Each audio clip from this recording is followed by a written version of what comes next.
Ano ang ginagawa ng rehimeng Ukranyano? Ang mga pirata kahit papaano ay nagnanakaw at kinukuha para sa kanilang sarili.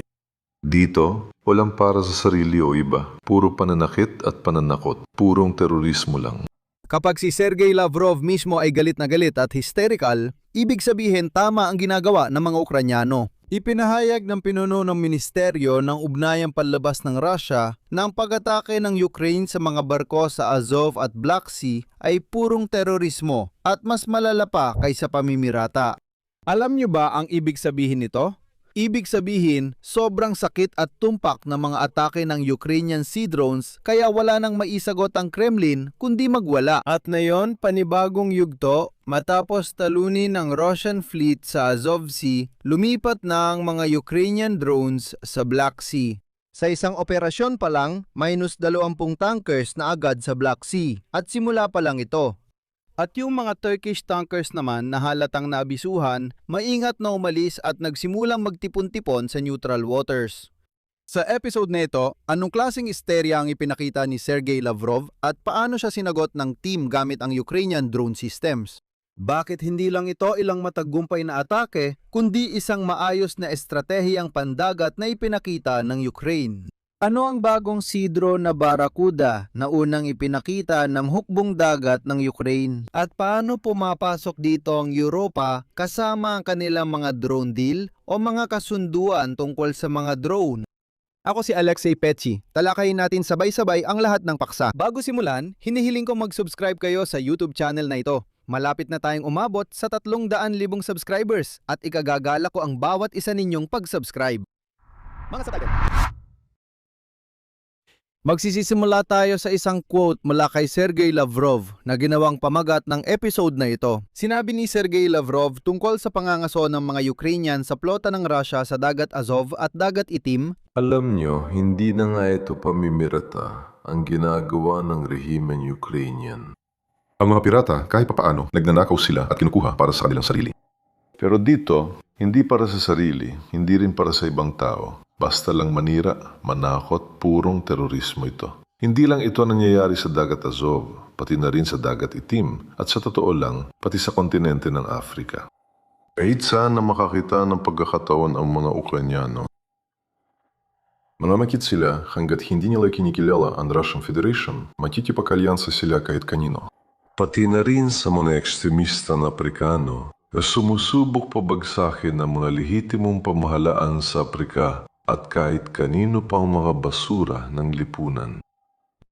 Tungkol sa mga sibilyan, tigilan na ang pagsisinungaling. Tinutukoy dito ang mga tanker ng Shadow Fleet na nagdadala ng langis na pinatawan ng parusa at panggatong para sa digmaan laban sa Ukraine. Hindi ito mga bangkang pangisda, ito ang pitaka at tangke ng gasolina ng hukbong Ruso.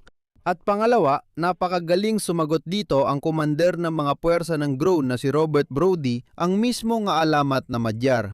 Alam nyo, hindi siya nagpalusot. Diretsong ulat lang ang binigay niya na siguradong mapapahinto at mapapakislot ang mata ni Lavrov. Heto ang sipi kay Magyar.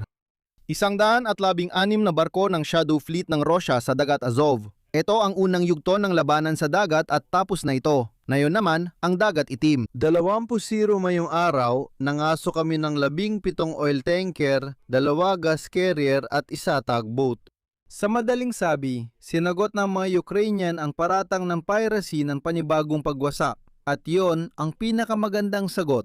Heto ang mga numerong mahalaga.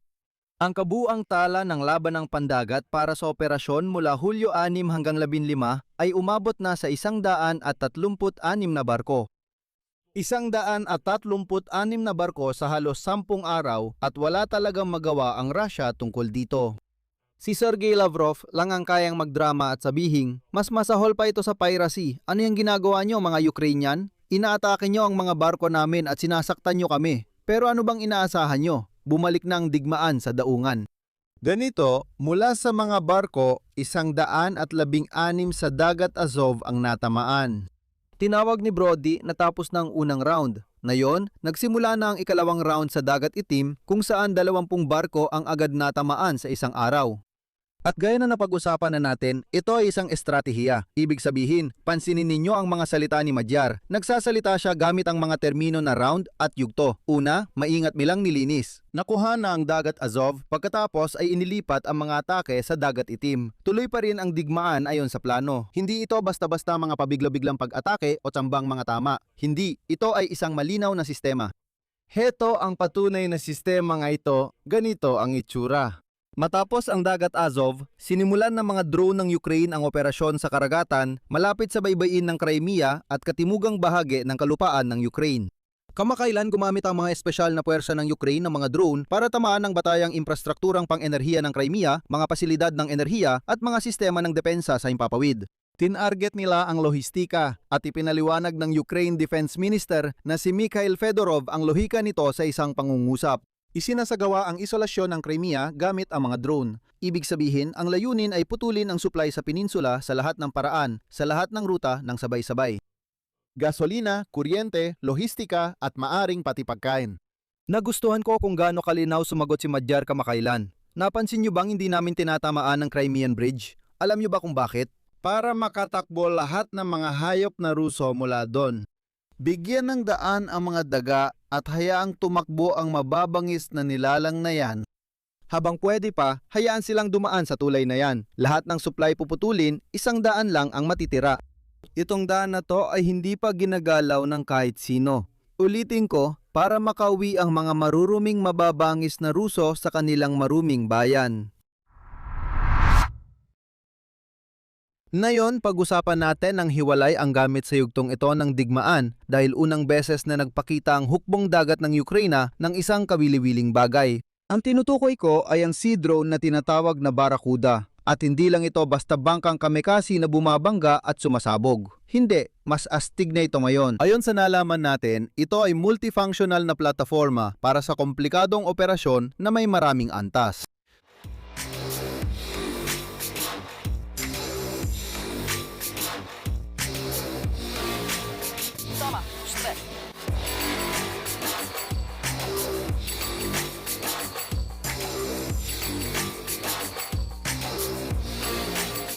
Strike!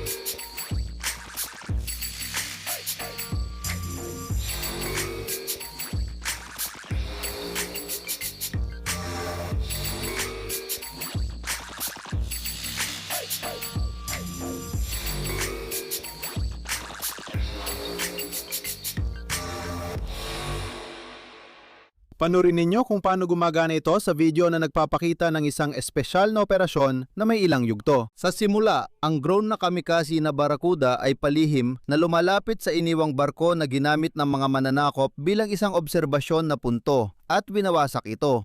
Pagkatapos, umatake ang walang taong bangka na may modulo ng mga raketang hindi ginagabayan at pinaputukan ng baybayin kung saan nakatago ang mga kublihan ng kalaban. Pagkatapos, ito na ang pinakakapanabik. Mula sa pandagat na tagadala, inilulunsad ang mga drone na paniktik at FPV na mabilis na tutuklasan ang mga tagong posisyon ng mga Ruso at ginagawang target para sa eksaktong atake. Ibig sabihin, ang Barracuda na pandagat na drone ay parang maliit na mini-eskadra. Kayang magdala ng Barracuda ng 4 hanggang 8 FPV drone, nilalagyan nito ng mga raketa at kahit na mga machine gun at maaari itong kontrolin mula sa kahit anong distansya. Isang operator ang nagpapatakbo ng bangka habang ang isa ay nagpapalipad ng raketa o drone. Likha ito ng mga mandirigma mula sa ika-40 hiwalay na brigada ng Marines. At ang mga ganitong plataporma ang nagbibigay daan sa Ukraine na halos walang tradisyonal na hukbong dagat na talunin ang hukbong dagat ng Russia gaya ng sinabi ni Madjar sa score na 136, 0 nang walang kahit isang malaking barko. Dito pumapasok ang Europa sa laro dahil hindi basta-basta lumilitaw ang lakas ng mga drone. Kailangan itong gawin sa dami. Dito rin may dalawang mahalagang punto. Una, nakakapag-produce na ang Ukraine ng humigit kumulang 10 milyong drone kada taon. Ito ang bagong linya ng produksyon para sa digmaan at nangakong dodoblehin pa ito ni Zelensky, bago rin ang pangalawang punto. Kamakailan, gumawa ng mahalagang hakbang ang Ukraine at Unyong Europeo sa kasunduan para sa magkasanib na produksyon ng mga drone. Ang ibig sabihin nito ay namumuhunan ang Europa sa mga teknolohiya ng drone ng Ukraine at kapalit nito ay nakakakuha sila ng isang bagay na wala sila, tunay at subok na karanasan sa labanan. At ito ang tunay na estratehiya. Pinakita ng Ukraine at Europa sa mundo ang bagong modelo ng digmaang pandagat.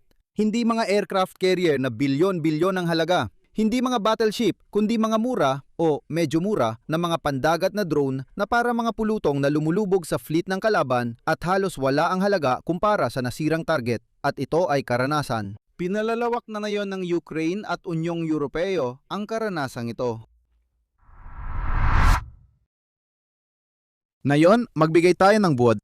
Habang si Sergey Lavrov ay bumubula ang bibig sa kakasigaw tungkol sa terorismo at sinasabi ang mga pariralang ito na mas masahol pa sa piracy, ganito ang realidad. 136 na barkong Ruso ang tinamaan sa loob ng 10 araw. Nalinis na ang dagat Azov at sa dagat itim pa lang nagsisimula ang bilang. Ang Crimea ay sistematikong inihihiwalay gamit ang mga drone. Pinakamahalaga, ito ay maayos na hakbang-hakbang na estratehiyang pandagat na suportado ng mga bagong plataporma tulad ng Barracuda at industrial na Barracuda na kayang gumawa ng 10 milyong drone taon-taon na kabahagi na rin na yon ang Europa. Ibig sabihin ang Ukraine na halos walang hukbong dagat ay winawasak ang hukbong dagat ng kapangyarihang nuklear. Pag-isipan nyo yon. Ginagawa nila ito ng epektibo kaya ang tanging sagot ng Kremlin ay tawagin silang pirata at sabihing ito ay terorismo, mas malala pa kaysa piracy. Ang natitira na lang kay Lavrov sa mabangis na Ruso ay magsabi, mas malala pa ito sa piracy, ano ba talaga ito? Alam mo, may magandang palatandaan. Kapag ang kaaway ay nang iinsulto na lang imbes na magbigay ng argumento, ibig sabihin tinatamaan mo sila ng tama sa target. Dito ko natatapusin, ilagay ninyo ang inyong opinyon at mga konklusyon sa mga komento sa ilalim ng episode na ito, mag-subscribe kayo sa channel, pindutin ang kampanilya at huwag kalimutang mag-like. Iyon lang po, ingatan ninyo ang inyong sarili, paalam sa lahat.